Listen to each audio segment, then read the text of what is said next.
오늘 우리에게 주시는 하나님의 말씀은 고린도 후서 13장 1절에서 9절까지의 말씀입니다. 고린도 후서 13장 1절에서 9절까지의 말씀입니다. 제가 가진 성경책 신약 성경 299쪽에 있습니다. 봉독하겠습니다. 내가 이제 세 번째 너희에게 가리니 두세 증인의 입으로 말마다 확정하리라. 내가 이미 말하였거니와 지금 떠나 있으나 두 번째 대면하였을 때와 같이 전에 죄지은 자들과 그 남은 모든 사람에게 미리 말하노니 내가 다시 가면 용서하지 아니하리라. 이는 그리스도께서 내 안에서 말씀하시는 증거를 너희가 구함이니 그는 너희에게 대하여 약하지 않고 도리어 너희 안에서 강하시니라. 그리스도께서 약하심으로 십자가에 못 박히셨으나 하나님의 능력으로 살아계시니 우리도 그 안에서 약하나 너희에게 대하여 하나님의 능력으로 그와 함께 살리라. 너희는 믿음 안에 있는가 너희 자신을 시험하고 너희 자신을 확증하라. 예수 그리스도께서 너희 안에 계신 줄을 너희가 스스로 알지 못하느냐. 그렇지 않으면 너희는 버림받은 자니라. 우리가 버림받은 자 되지 아니하는 것을 너희가 알기를 내가 바라고 우리가 하나님께서 너희로 악을 조금도 행하지 않게 하시기를 구하노니 이는 우리가 옳은 자임을 나타내고자 함이 아니라 오직 우리는 버림받은 자 같을지라도 너희는 선을 행하게 하고자 함이라. 우리는 진리를 거슬러 아무것도 할 수 없고 오직 진리를 위할 뿐이니 우리가 약할 때 너희가 강한 것을 기뻐하고 또 이것을 위하여 구하니 곧 너희가 온전하게 되는 것이라. 아멘. 아멘. 할렐루야. 말씀의 제목을 함께 읽습니다. 시작. 강한 자를 용서하지 않으리라. 다시 한번 말씀의 제목을 읽습니다. 강한 자를 용서하지 않으리라. 어느덧 고린도후서 이제 아주 긴 시간을 지나서 마지막 시간이 되었습니다. 이 강해 설교라는 것이 나름대로 여러분도 좀 힘들었을 것 같고 그리고 저도 사실은 그렇게 쉽지 않은 시간이었고요.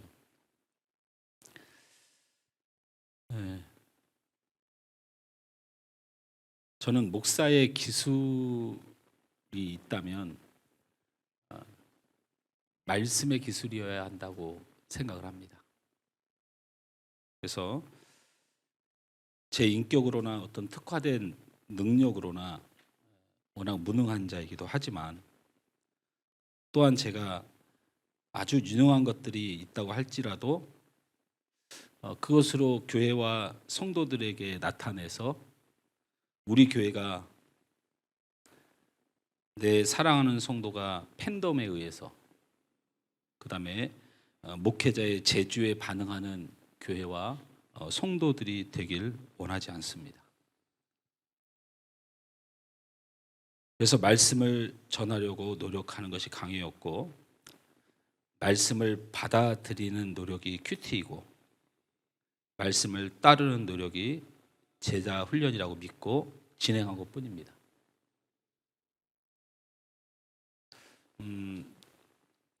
저에게는 반드시 확인하고 싶고 극복해야 되고 그리고 반드시 꼭 그렇게 됐으면 하는 소원이 있는데 그 소원이면서 상처가 있죠. 제가 같이 신앙생활 하던 동기들이 있습니다. 개척교회 수준의 교회부터 아주 열심히 정말 최선을 다해서 교회를 섬기고 애를 썼던 것 같습니다. 그리고 제 바로 밑에 후배들이 있습니다. 제 1년 터울의 후배들이 있는데 이 후배들의 열심은 정말 이 시대에도 그런 열심이 있을까 싶을 정도의 정말 자랑스러운 후배들이었습니다. 우리 최영철 장로님 동기들인데요. 우리 최 장로님의 일상은 지금의 일상과 똑같았어요. 제가 누굴 자랑하려고 하는 게 아니에요. 늘 분리수거하고 그때도 교회 뒷정리하고, 작은 교회도 아니었습니다. 성도가 500명, 700명 되는 교회에서도 교회 청소하고 뒷정리하는 사람은 최장로님밖에 없었어요. 그때가 고등학교 2학년, 3학년 때도 안 됐던 때, 제 기억으로는. 그런 후배들이 자그마치 한 20여 명, 30여 명이 한 동기가 온 교회 처소처소마다 봉사하고. 근데 우리 최장님하고 나에겐 상처가 있습니다. 그렇게 교회를 사랑하고, 그렇게 목사님을 섬기고, 성도들을 섬기고, 그렇게 헌신했는데 50대 중반으로 가는 이 나이에 제 동기들은 예수 믿는 사람이 하나도 없습니다. 우리 최장로님 동기 중에 예수 믿는 사람이 최장로님 말고는 없습니다. 그게 우리들에겐 아주 큰 상처입니다. 제가 섬기던 교회가 부족하기도 했고, 또 우리가 부족했다고도 생각이 됩니다. 저희 탓이라고 생각을 하고 제 탓이라고 생각을 하는데, 그래도 도저히 납득이 안 되고 이해가 안 됩니다.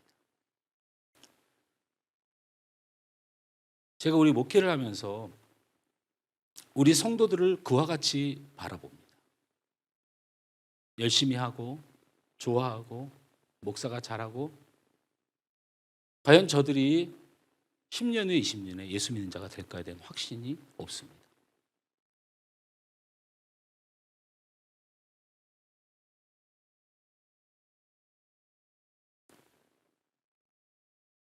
저희가 다른 건 다 열심히 했는데 딱 대충 넘긴 두 가지가 있습니다. 그게 뭐였냐면, 저나 우리 최장로님이나 그 열심히 던 사람들이 딱 두 가지를 대충 넘겼어요. 하나는 하나님을 예배하는 것을 대충 했어요. 대충 했다는 말은 참석을 열심히 안 했다는 말이 아니에요. 하나님을 찬양하고 하나님의 은혜에 감격하고 주님을 높이며, 내가 그 예배를 통해서 전능하신 하나님을 배우는다는 그 진실한 마음이 훈련되지 못했어요. 두 번째는 하나님의 말씀의 내려옴과 임재에 대하여 무지했어요. 그거 말고는 정말 안 한 게 없습니다. 안 한 게 없습니다.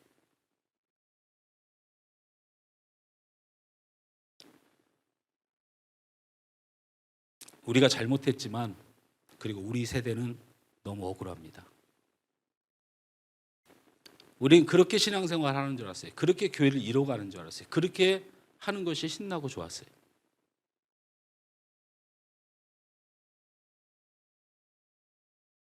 예배의 가장 중요한 것은 내가 온 마음으로 하나님을 찬양하고, 내 어떤 상황도 주님 앞에 드러내지 말고 온전히 주님이 나를 역사하시도록 모든 겸손함으로 엎드려서 두려움으로 예배해야 한다고 그렇게 구구절절 설명해 주지 않았어요. 외워도 마음속에 전혀 신앙 고백되지 않는 사도신경이랑 줄줄줄 하게 만들고, 성시교독도 미사 구호처럼,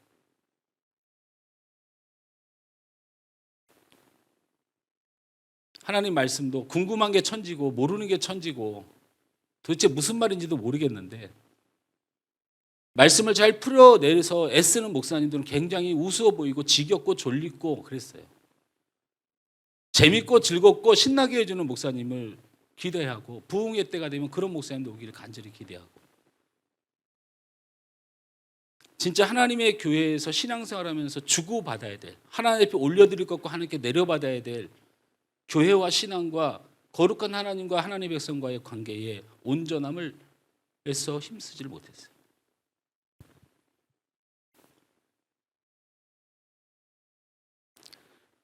저는 사람의 방법이 아닌 하나님의 말씀이 우리 성도들을 통치하기를 간절히 원합니다. 간절히 원합니다.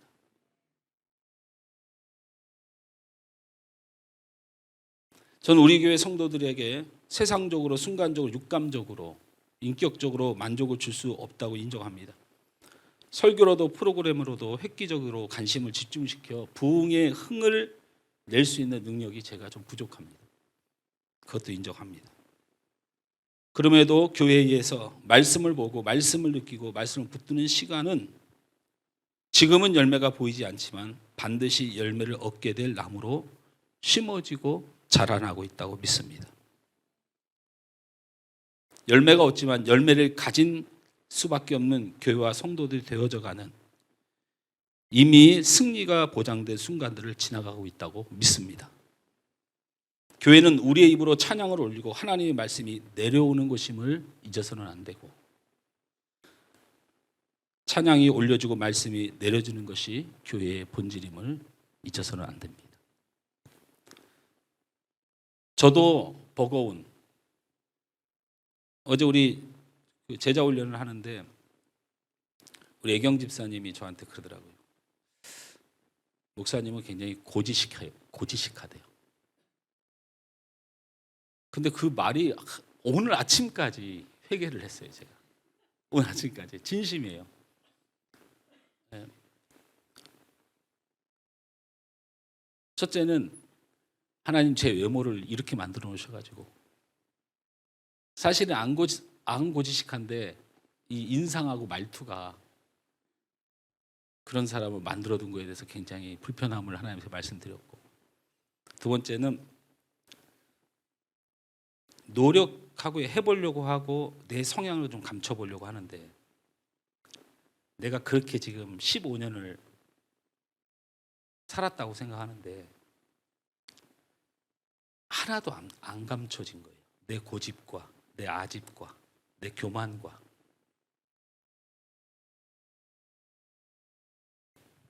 저는 저를 믿지 않습니다. 이쯤 괜찮겠지라는 것도 믿지 않고요.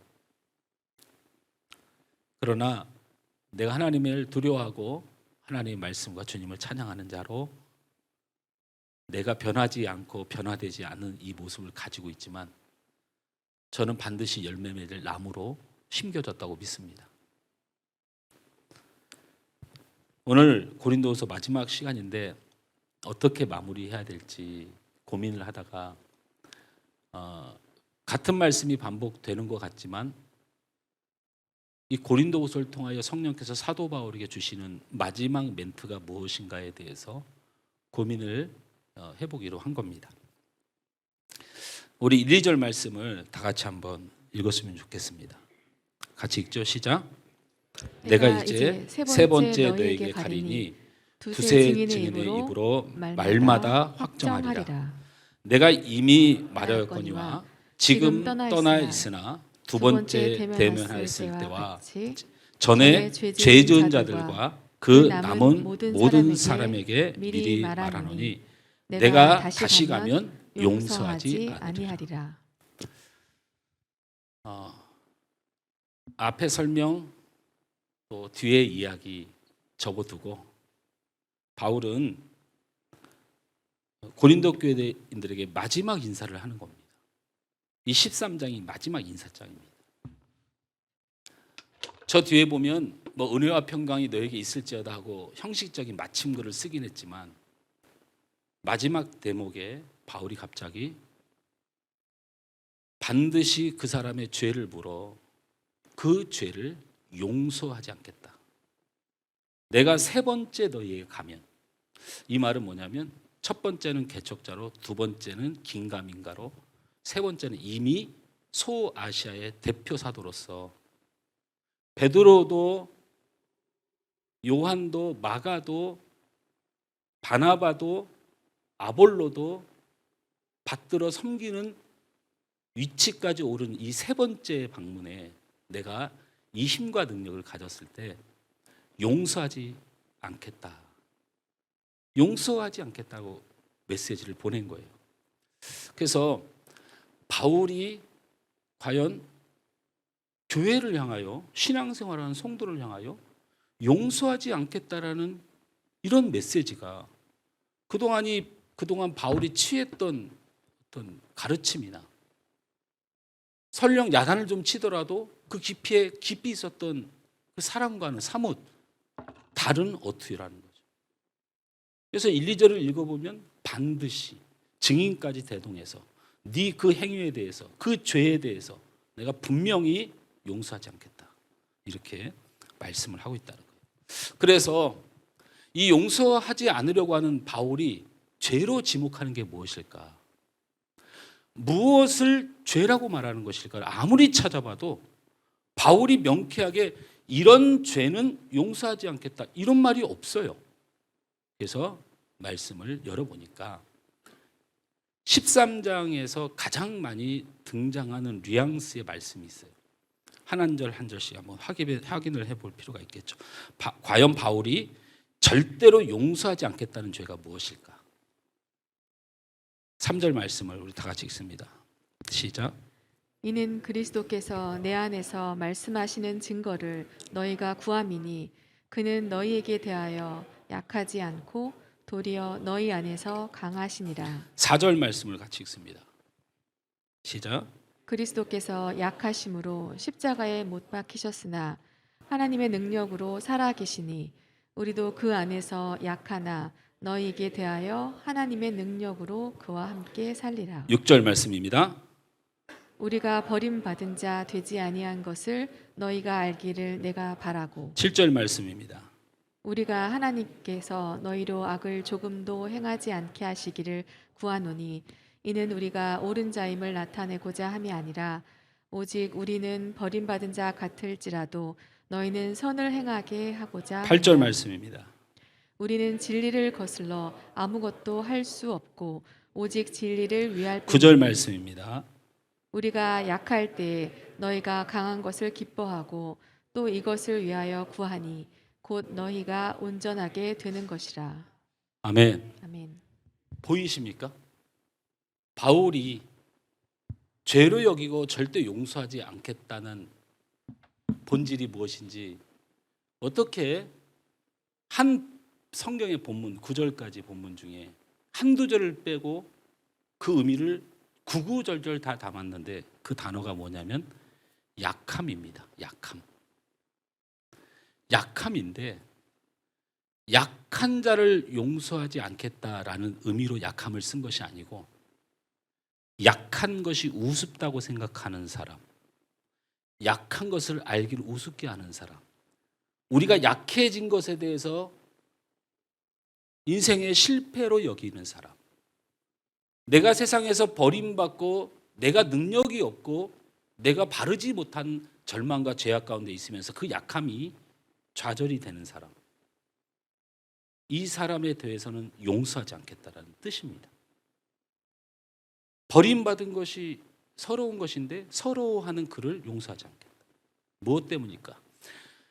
약한 것에 대한 처해 있는 자신, 우리는 죄인으로서도 약해지거나 또 우리는 가정 안에서 관계에서 약해지거나 사람과의 관계에서 약해지거나 우리는 신앙도 약해지고 우리의 기도도 약해지고 우리의 믿음도 약해지고 우리는 그렇게 약한 천지 때문에 사실은 많이 힘든데 이런 것을 힘들어하는 자를 용서하지 않겠다.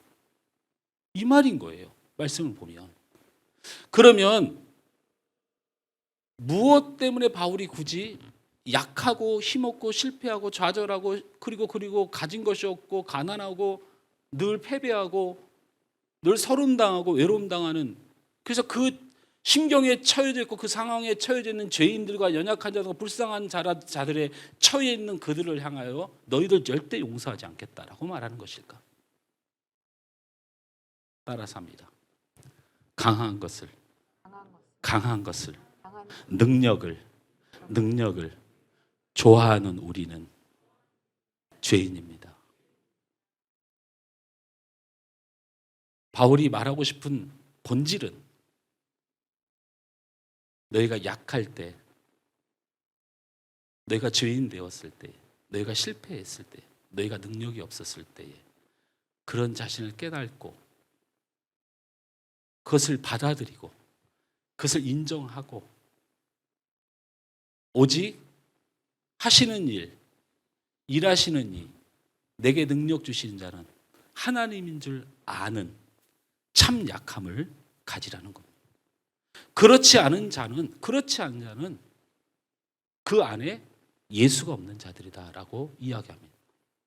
너희의 믿음을 시험하여 내게 확증하라.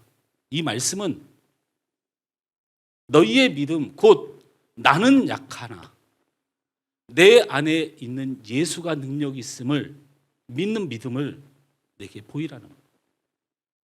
만약에 너희가 예수가 강함으로 예수를 드러낼 수 있고 예수가 일하심을 내게 보이지 못하면 너희 안에 예수가 없으므로 너희는 버림받은 자와 같으니라. 이게 오늘 말씀이죠. 그래서 약함이란 단어가 등장을 하지만 이 바울이 약함에 대해서 우리가 설명하는 이유는 반대로 우리가 강한 것을 좋아하고 능력을 좋아하는 교회와 성도들의 모습을 죄로 여기고 강한 것을 좋아하고 능력 있는 자가 되길 원하는 그 심령을 죄로 여기고 용서하지 않겠다라고 이야기하는 겁니다. 할렐루야. 이야기는 좀 더 풀어가야 되겠죠. 여러분, 고린도 교회의 가장 문제들은 고린도후서에서 지적하는 문제들보다 고린도 전서에서 지적하는 문제들이 훨씬 많습니다. 이 고린도 전서에서 가장 많이 등장하는 단어가 능력이라는 단어입니다. 능력. 특히 고린도전서 1장, 2장에서는 진짜 이 능력이라는 단어가 너무 많이 나옵니다. 근데 이 능력이란 말을 바울이 꺼내기 시작한 이유가 있습니다.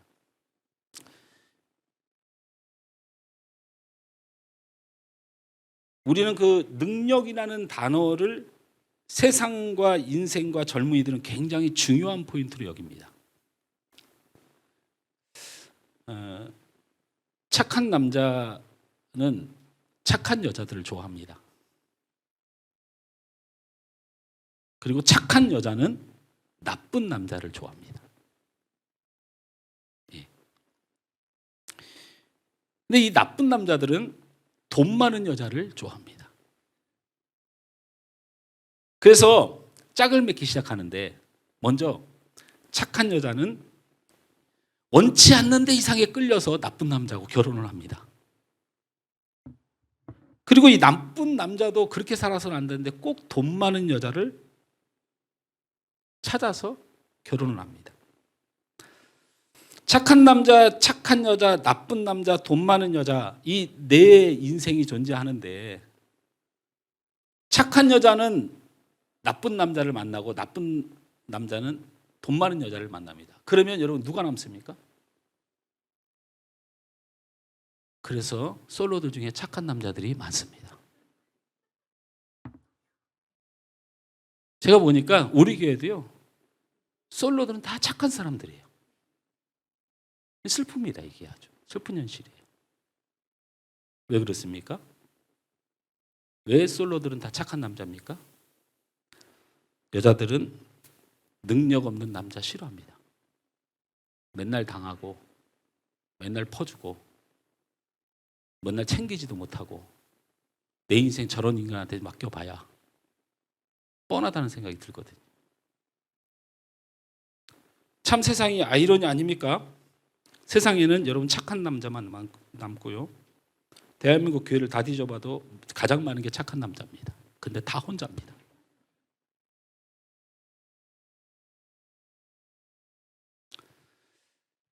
그래도 우리 성도들은 세상의 짝짓기 이론에 흔들리지 말고 혼자 살지라도 착한 남자로 사시길 주님으로 축원합니다.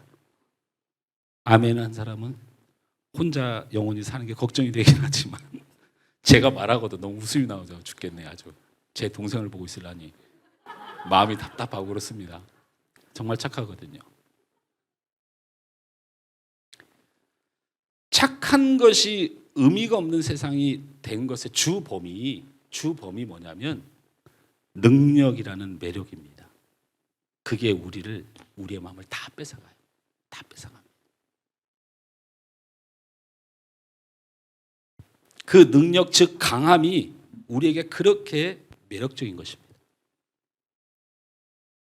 바울이 이 능력과 강함과 정면 승부를 벌이면서 싸우고자 하는 마지막 결단을 내린 거예요. 왜 그러냐면 굉장히 체계적이고 논리적입니다. 들어보시면 소아시아 마게도 지역을 로마를 제외하고 뭐 예루살렘은 거진데 뭐 말할 것도 없죠. 거기는 다 굶어 죽는 사람들만 있는 곳이었고 이때 당시에. 그나마 이 교회만큼은 설득을 해야 굶어 죽어가는 그리스도인들이 살아나는 보화의 창고가 고린도 교회였어요. 진짜 부자들이 많았거든요. 그래서 여러분 자주 제가 고린도후서를 설명하면서 연보의 문제와 구제연금 문제로 굉장히 많은 갈등이 있었다고 얘기했잖아요. 이 고린도라는 도시는 항구 도시의 특성답게 세계 각국의 돈과 문화를 다 접하는 곳이었습니다. 거대 도시였어요. 그래서 여기 사는 사람들은 이미 돈의 맛, 돈의 위로, 황금의 맛, 그리고 장사의 맛, 그리고 여러 가지 인생의 많은 부를 축적하는 방법을 어느 도시보다 더 빨리 깨달은 도시입니다. 세상에서 이런 돈의 문화적이라는 이야기를 제가 왜 하냐면요. 이때 당시에 두 가지 사람만 존중을 받았습니다. 돈 많은 사람과 두 번째는 헬라 문화권에서 들어온 지식, 생각을 깊이 한 사람, 말을 잘하는 사람. 이 지식이 대접받고 높임받던 그런 시대입니다. 그래서 물무에 있어서 능력이 있는 삶의 방향성을 완전히 취득한 곳이 고린도라는 도시입니다. 그런데 문제는 고린도 교회 안에 이런 세상의 능력과 힘이 그대로 들어와 있는 거예요. 어떤 거에서? 여러분 교회에서 천사를 가장한 사단이 있고요. 사람을 말하는 게 아닙니다. 어떻게 들어와 있어요? 잘 들어보세요. 고린도께서 첫 번째 가장 크게 싸웠던 싸움이 뭔가요? 은사의 싸움입니다. 이게 좀 어이가 없지 않나요? 은사는 하나님께서 하나님의 나라와 교회와 이 땅을 위하여 필요한 사역의 달란트를 주는 것을 은사라고 부릅니다. 맞습니까? 은사가 분명히 그것이지요. 그런데 고린도 교회에 들어와서 그게 그렇게 하나님의 뜻대로 진행됐습니까? 아니죠. 여러분 은사자가 어떤 사람은 진짜 청소하는 게 기쁜 사람이 있고요. 어떤 사람은 전도하는 게 기쁜 사람이 있고요. 어떤 사람은 헌금하는 게 기쁜 사람이 있고요. 어떤 사람은 찬양하는 게 기쁜 사람이 있지 않습니까? 이런 각 하나님이 주신 은사를 감사하고 공평하고 동등히 여겨야 됩니까? 아니면 되게 좋은 은사가 있어야 합니까? 여러분 물어봅니다. 제가 여러분에게. 우리의 모든 은사는 다 동일합니까? 아니면 우수한 은사가 있습니까? 동일합니다. 그게 존중되는 것이 교회여야 합니다. 목사도 그래서 여러분하고 동일한 게 정말 진심으로 사실입니다. 제가 아무리 대접받고 높임받고 싶은 마음, 그리고 좋은 목사, 훌륭한 목사, 뭐 사랑받는 목사 다 되고 싶지만 그건 제 욕심이고요. 정말 하나님 앞에서 우리가 모두 동등한 은사입니다. 믿습니까? 여러분 설교하는 저의 은사가요. 여러분 앉아서 듣는 사람이 듣는 은사가 없는 사람 앞에서 잘하는 은사가 무슨 의미가 있습니까? 여러분 제가 지금 5년 동안은 그걸 깨고 살았지만 제가 성수에서 10년 동안 나름대로 힘든 목회라면서 제가 한 번도 마음에 실망하지 않고 소망을 가졌던 듣는 자의 대상자가 누군지 아십니까? 제가 그분 때문에 날마다 기쁨으로 설교하고 소망을 가졌어요. 얼마나 잘 듣는지. 그게 문수경 집사예요. 문수경 집사. 왜 아무도 안 오르세요? 제가 설교할 때마다 웁니다. 문수경 집사는. 제가 그걸 10년 동안 아니 무슨 설교만 하고 교회에서 무슨 일이 있어도 내가 말씀만 전하면 눈물을 툭툭 흘리는 거예요. 그래서 제가 그걸 10년 동안 지키다 너무 고마워서 너무 감사해가지고 가서 제가 염치불구하고 물었습니다. 왜 이렇게 눈물이 많어? 내가 본인 욕이 있잖아요. 물었더니 저한테 굉장히 당황을 하면서 저를 쳐다보는 거예요. 그러면서 제가 목사님 비염이 있어가지고 이 폐쇄된 공간에 들어오면 자꾸 눈에서 눈물이 흐른대.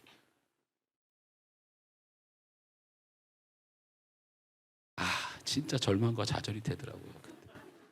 진짜 목회 하는 맛이 안 나고 죽겠더라고 아주 진짜. 여러분, 은사는 동일합니다. 고린도 교회에서 뭐 때문에 싸웠는지 아세요? 최고의 은사가 무엇이냐? 내가 이런 은사를 가진 사람이야. 이게 문제였던 거예요.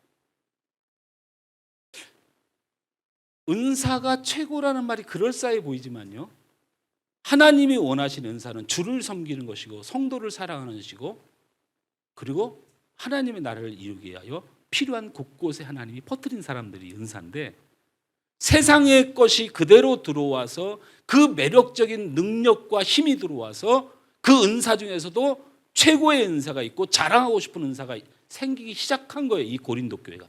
바울이 사실 이것 때문에 싸우기 시작한 거예요. 두 번째, 헌금의 문제가 됐죠. 물질의 문제가 됐습니다. 그런데 이 물질의 문제를 그냥 돈 자랑하는 건 금방 들키는데 치사하게 그런 문제로 발생이 안 됐어요. 섬김으로 가장한 이 탐욕이 들어왔어요. 뭐냐면 성찬식입니다. 성찬식. 성찬식은 굉장히 그 당시에 구하고 그걸 모든 사람을 나누기에는 모두가 다 노예고 종들이고, 그리고 이방인들이고 유대에서 쫓겨난 사람들이고, 이거 다 거지 같은 삶을 살았어요. 정말 내가 그 고린도 교회 성도를 무시하는 게 아니고 정말 그렇게 비참한 삶을 사는데 그저 영웅이 나타나는 거예요. 그래가지고 그들이 먹을 수 있도록 충분히 헌금을 합니다. 충분히 막 베풉니다. 근데 문제가 어떤 문제로 다가왔습니까?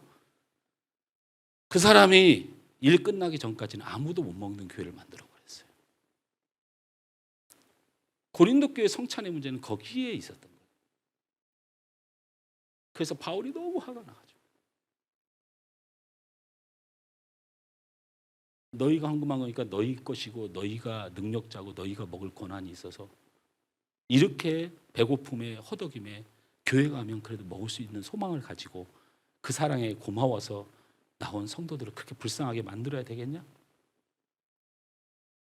성찬을 가장하고 하나님의 일을 가장하면서 그 안에 무엇이 들어왔어요? 세상의 능력과 힘인 물질의 힘이 장악하고 있었어요. 너무 말하고 싶은 게 많지만 저도 설교해야 되니까 어디까지 침범을 한 겁니까?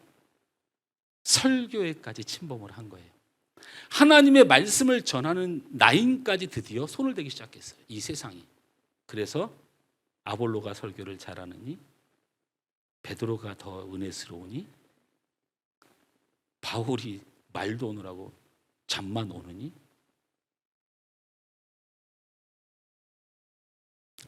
자기를 깎아내리는 존재에 대해서 바울이 화가 난 게 아니고, 교회는 죄인들이어서 오고 내 능력으로 아무리 살아봤지만 내 무능함을 발견하고 주님 앞에 오는 거고,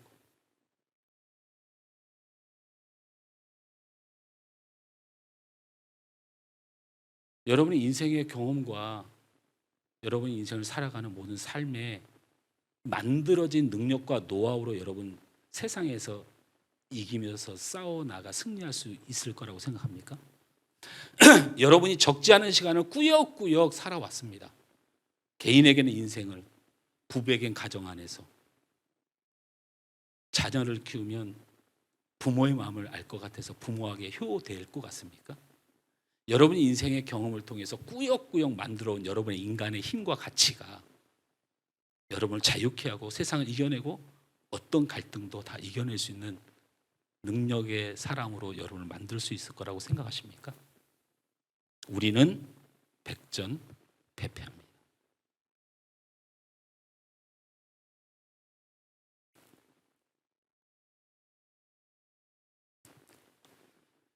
그러면 그것은 성경을 살펴보는 관점에서 성경을 아는 자들의 얘기하고, 성경은 정말 직설적으로 왜 강한 것이 죄인가에 대한 이야기를 어렵게 써놔서 제가 풀어드리려고 합니다. 4절 말씀을 다 같이 읽습니다. 시작. 그리스도께서 약하심으로 십자가에 못 박히셨으나 하나님의 하나님의 능력으로 살아계시니 우리도 우리도 그 안에서 약하나 너희에게 대하여 하나님의 능력으로 그와 함께 살리라. 굉장히 어려운 말씀인데 저를 좀 보시고 집중 좀 잠깐만 해보시죠. 예수님이 십자가의 비참한 지경에 그 고통 중에 그 부끄러움 중에 예수님이 가셔서 자신은 죽게 될 것이고 자기는 조롱받게 될 것이고 자기는 손가락질 받게 될 것이며 많은 사람들이 너는 실패자고 너는 패배자라고 말하는 그 자리, 예수님은 그 자리를 가는 인생을 사셨다라는 거예요. 왜 그러냐면 그렇게 예수님이 죽으셔야 하나님이 하시고자 하는 부활과 생명과 구원의 일들이 일어나기 때문입니다. 그런데 우리가 이 약함에 대하여 실망합니다. 강하고 싶습니까? 부끄러움에 대하여 낙심합니다. 죄에 대하여 자꾸 절망합니다. 자기 자신을 용서하지 못하고 죄를 자꾸 짓는 일에 대해서 하나님 앞에 자기가 굉장히 가식적인 사람으로 견디지 못하는 상황이 발생됩니다. 죄인이 아니고 싶은 겁니까? 그러면 하나님 앞에?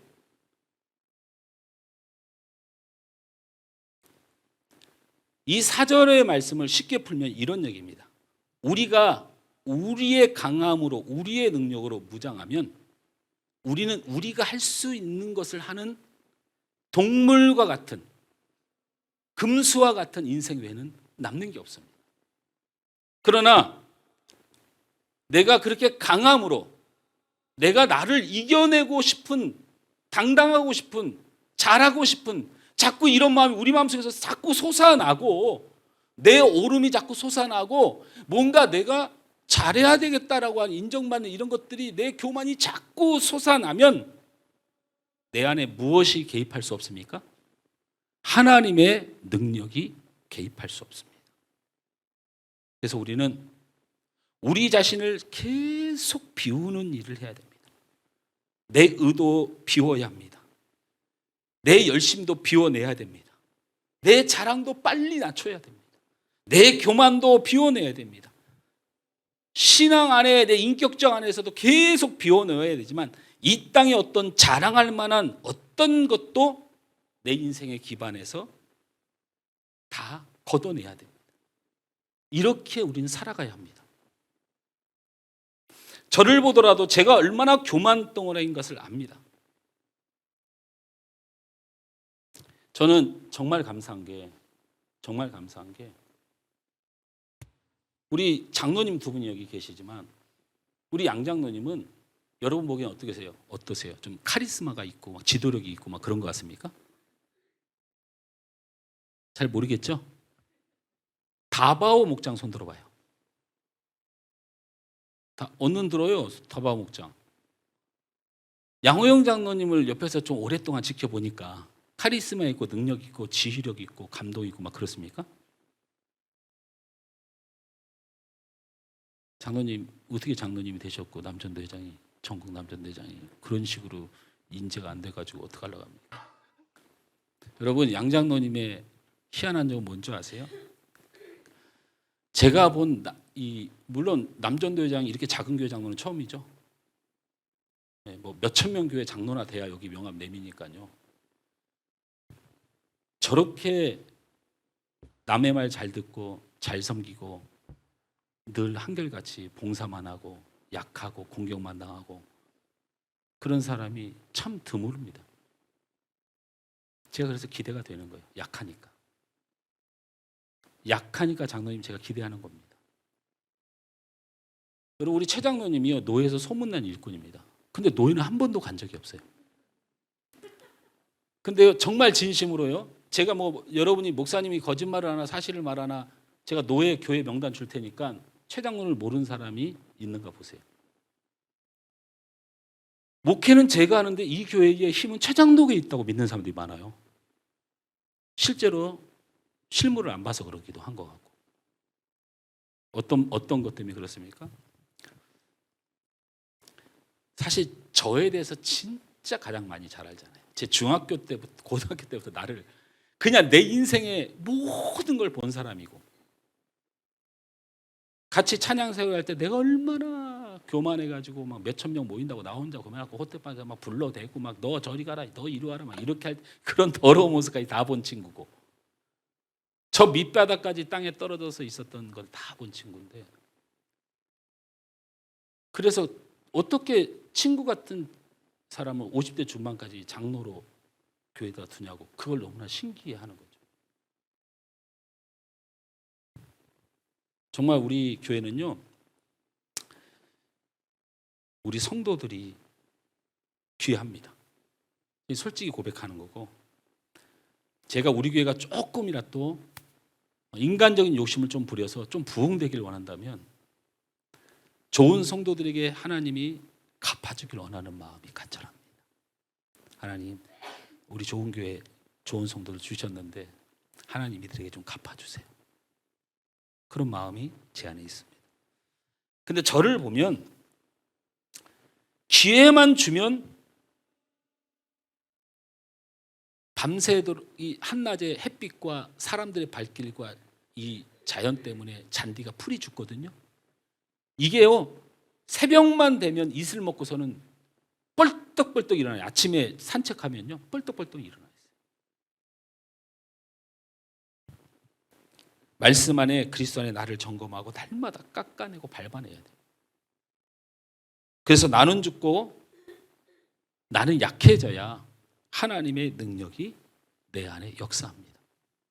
그래서 성도의 관계든 내가 사명을 감당하든 부부 생활을 하든 공부를 하는 학생이든 취업을 준비하는 학생이든 내게 절망이 느껴지고 내 약함이 느껴질 때 여러분, 그거는 절대로 나쁜 게 아닙니다. 아닌 척하지 마세요. 약하지 않은 척 때문에 힘들어하지 마세요. 잘 해내고 싶은 마음 때문에 욕심 부리지 마세요. 능력 있는 자가 되고 싶은 그 마음 때문에 사람의 모든 것을 동원하는 인생으로 올인하지 마세요. 예수 그리스도가 철저히 약해짐으로 하나님의 능력이 일하심이 그분의 부활의 권능으로 죽은 예수 그리스도의 몸에서 사망의 권세에서 예수 그리스도를 일으켜 세우신 겁니다. 바로 그 질서와 그 원리가 오는 시간 우리에게 동일하게 요구되고 있다는 사실을 알아야 합니다. 이것을 놓쳐서는 안 됩니다. 이것을 잊으셔도 안 됩니다. 우리가 약함을 선택해야 하고 그 약함 가운데 있는 나를 인정하고 그것이 내 삶인 것을 겸손하게 조금도 내 잘남과 교만을 드러내지 말고 나를 자꾸 약하게 만드는 많은 갈등들을 감사하면서 내가 이것 때문에 낮아지고 내가 이것 때문에 넘어지고 내가 이것 때문에 주님을 의지하는 사람이 된다고 믿고 그렇게 철저하게 자신을 비관하라는 말이 아니고 내 주제가 그렇다고 정말 인정할 때 하나님이 역사하시고 하나님이 일하십니다. 제가 우리 성도들에게 부탁을 드릴 것은요, 믿음은 적극적인 행동이다라는 이 논리에만 빠져 있으면 안 됩니다. 믿음은 용기이고 믿음은 능력이고 믿음은 불가능한 일이 없게 만들고 믿음은 무리를 걷는 거고, 여러분 언제까지 믿음 생활을 이 한쪽 방향의 믿음, 하나님이 약한 자에게 능력 없는 자에게 베풀어 주셨던 하나님의 역사를 자기의 능력으로 받아들여서 그렇게 살아갈 것입니까?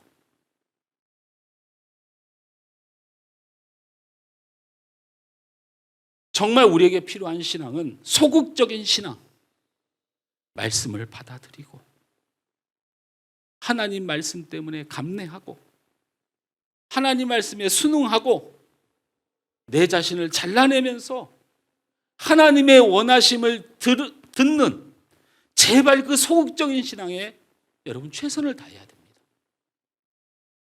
최선을 다해야 됩니다. 우뚝 서 믿음의 장군이 되어서 무언가를 행하여 드러내는 자로 서지 말고 순간순간 하나님이 여러분이 고민하고 갈등하는 중에 하나님이 여러분 마음속에 부어주시는 말씀과 성령의 감동이 여러분을 주장하여 내 능력으로 하나님의 일을 나타내는 것이 아니고 성령의 능력으로 나의 약함 가운데 그것을 받아들여 살아가는 이 약함의 신앙을 계속 내 의, 내 능력, 내 생각, 내 상황, 내 필요, 내 만족이 계속해서 올라옵니다. 나무가 너무 많이 자라 태양을 가리듯이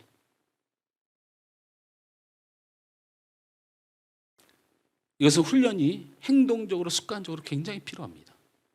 굉장히 필요합니다. 여러분 1년 동안 교회에 만나거나 사람들 만나면 항상 고개를 한 15도 정도로 숙이는 훈련을 하십시오. 그것만 해도요 사람을 대하는 태도가 바뀝니다. 목소리를 낮추는 훈련을 하십시오. 내 행동을 끊임없이 관찰하고 끊임없이 내가 그렇게 대단할 것 없는 사람이고 내가 그렇게 높을 것이 없는 사람이고 내가 얼마나 험이 많은 약한 사람이라는 것을 우리 마음속 깊이 인지하고 있잖아요. 하나님의 은혜와 주님의 도움과 주님의 능력이 아니면 나는 아무것도 할 수 없는 존재라는 걸 우리가 인지하고 있잖아요. 그런데 이 약한 육신을 그 인지하고 있는 하나님의 소극적인 요구에 내가 그렇게 순응하고 그걸 동의할 수 있는 내 신앙을 내 육신에 훈련시켜야 돼요.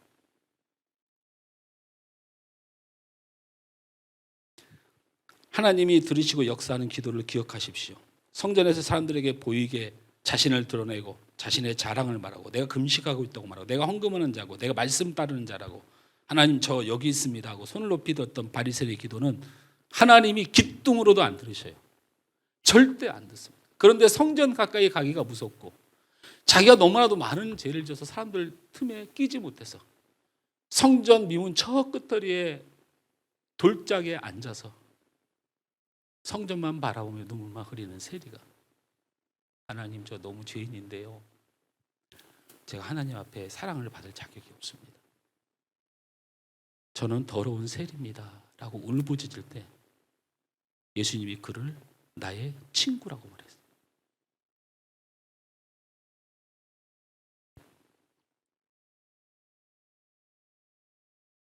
여러분을 움직이고 말하게 하고 일해가는 것이 여러분입니까? 예수님입니까? 다시 말해 여러분의 신앙 행동과 여러분의 감정에 영향을 끼치는 것이 여러분입니까? 예수님입니까?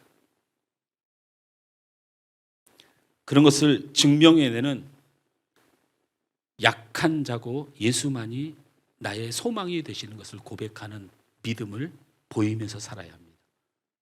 그런 믿음을 보이면서 살아야 합니다. 누가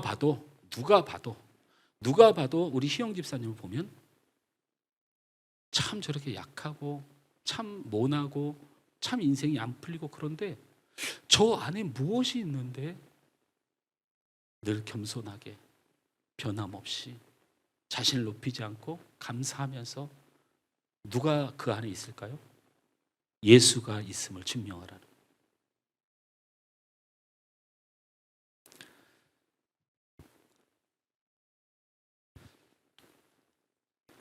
따라서 합니다. 우리는 나무입니다. 나무입니다. 그냥 우리는 미래를 알 수 없는 씨앗이고요. 씨앗으로 미래를 어떻게 합니까, 여러분? 힘이 없이 나오는 새싹에 불과하고요. 모진 풍파를 견뎌하는 나무일 뿐입니다. 그러나 미래를 알 수 없는 씨앗은 반드시 새싹이 되고 힘없이 나온 새싹은 반드시 나무가 되며 모진 풍파를 견뎌야 하는 나무는 반드시 열매를 맺습니다. 우리가 보기에는 미래도 알 수 없는 씨앗이고 힘없이 나오는 새싹 같고 모진 풍파를 견디고 있는 참 불쌍한 황망한 나무 같지만 그 시간이 지나고 나면 반드시 열매를 맺습니다. 여러분이 씨앗같이 불투명한 미래에 그 약함에 절망하지 마십시오.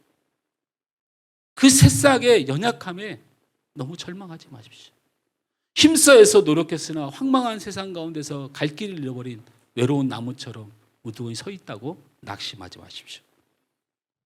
여러분의 열매는 여러분 안에 있는 하나님이 준비하고 때가 되면 열매 맺게 하실 줄 믿습니다. 우리의 약함과 외롭고 힘들고 고달픈 인생을 그냥 받아들이십시오. 이 세상에 그 단어에 자유스러운 사람은 한 사람도 없는 걸 알아야 합니다. 우리는 속고 있는 겁니다. 외롭지 않은 사람이 있고 능력 있는 사람이 있고 그리고 굉장히 고달프지 않는 인생이 어디엔가는 있을 거라고 그것을 헛된 망상으로 쫓지 마십시오. 우리 약함이 우리의 모습이고 그 약함을 인정하고 받아들이고 하나님 앞에 은혜를 구할 때 능력이 되는 인생이 되는 줄 믿습니다. 그래서 성경은 우리에게 살아가는 인생에 대하여 이렇게 말합니다. 고린도서 10장 13절 말씀을 다 같이 읽습니다. 시작. 사람이 감당할 시험 밖에는 너희가 당한 것이 없나니 오직 하나님은 미쁘사 너희가 감당하지 못할 시험 당함을 허락하지 아니하시고 시험 당할 즈음에 또한 피할 길을 내사 하나님은 여러분의 인생에 여러분이 아무리 약하고 부족해도 하나님이 철저하게 약속한 두 가지가 있습니다. 여러분이 감당하지 못할 시험 절대 주지 않겠다. 너희가 나를 떠날 만큼, 나를 버릴 만큼, 너희가 그렇게 가치 없는 인상이 될 만큼 너희가 그 정도의 시험은 주지 않겠다. 두 번째, 그런 시험이 너희가 닥쳐서 너희가 견디지 못할 때 내가 너를 반드시 품어주겠다. 내가 너를 돕겠다. 너에게 피할 길을 반드시 주겠다. 그럼 무엇이 두렵습니까? 약함이 뭐가 두렵습니까? 죄인인 것이 뭐가 두렵습니까?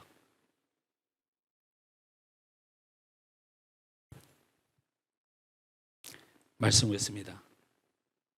나를 힘겹게 하고 힘들게 하는 인생과 신앙 생활에 대해 내가 약해지고 무능해진 것 같은 좌절 앞에서 절대 낙심하지 마시길 바랍니다. 여러분, 선생님이 학생에게 숙제를 냅니다. 숙제를. 과연 선생님들이 학생들한테 숙제를 낼 때 뻔한 숙제를 낼까요? 조금 버거운 숙제를 낼까요? 그럼 혹시 숙제를 안 해보셨습니까? 학교 다니면서? 제가 여쭤보는 거예요. 제가 당황스러워서 그래요. 이럴 때 좀 한참 은혜를 받고 있는데 호응을 해줘야 되는데 선생님이 학생들에게 집에 가면서 숙제를 내줄 때 뻔한 숙제를 내줍니까? 조금 버거운 숙제를 내줍니까? 여러분, 버거운 숙제를 내줍니다. 중학생을 집에 보내서 숙제를 내주는 선생님이 구구단을 내주면 정상입니까? 숙제라고 하는 것은 버거워서 그것을 알아내고 노력하고 모진 힘든 것을 겪어서 결국에는 그 중학생이 고등학교를 갈 만한 수준을 만들기 위하여 내어주는 것이 숙제입니다. 숙제가 중학생인데 구구단을 내줘 초등학생들이 외우는 구구단을 내주면 그게 숙제라고 하지만 그의 인생이 고등학생이 될 만한 가치로 그를 실력 키워내는 과정입니까? 아니지 않습니까? 여러분, 이 땅에 우리가 하나님의 백성으로 살고 있다는 사실도 이와 똑같습니다. 여러분의 인생에 여러분이 버거울 만큼의 숙제를 내준 겁니다. 이 숙제 때문에 힘들고 찾아가고 고통받고 좌절합니다. 그런데 하나님의 뜻은 분명히 있습니다. 뭡니까? 하나님의 나라에 합당한 자가 되기 위하여 그 하나님의 나라의 열매를 얻고 예수의 사람, 주님만 의지하는 사람, 참신앙을 갖게 하기 위해서 우리에게 그에 합당한 삶을 살게 하기 위하여 우리에게 이 인생이라는 것을 주신 겁니다. 그렇게 살아가다 보면 여러분 반드시 어느 날 깜짝 놀라게 됩니다. 제 말만 믿고 사십시오.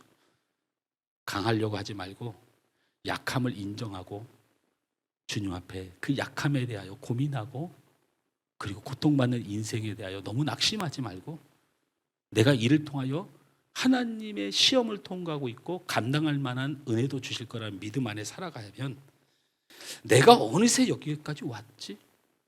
내가 어떻게 이런 걸음을 살았지? 돌아보면 하나님의 능력과 은혜만을 보게 될 줄 믿습니다. 따라서 합니다. 강한 자가 되어 죄인 되지 말고 약한 자가 되어 주님의 승리를 선언하라. 다시 한번 따라합니다. 강한 자가 되어 죄인 되지 말고 약한 자가 되어 주의 승리를 경험하라. 할렐루야.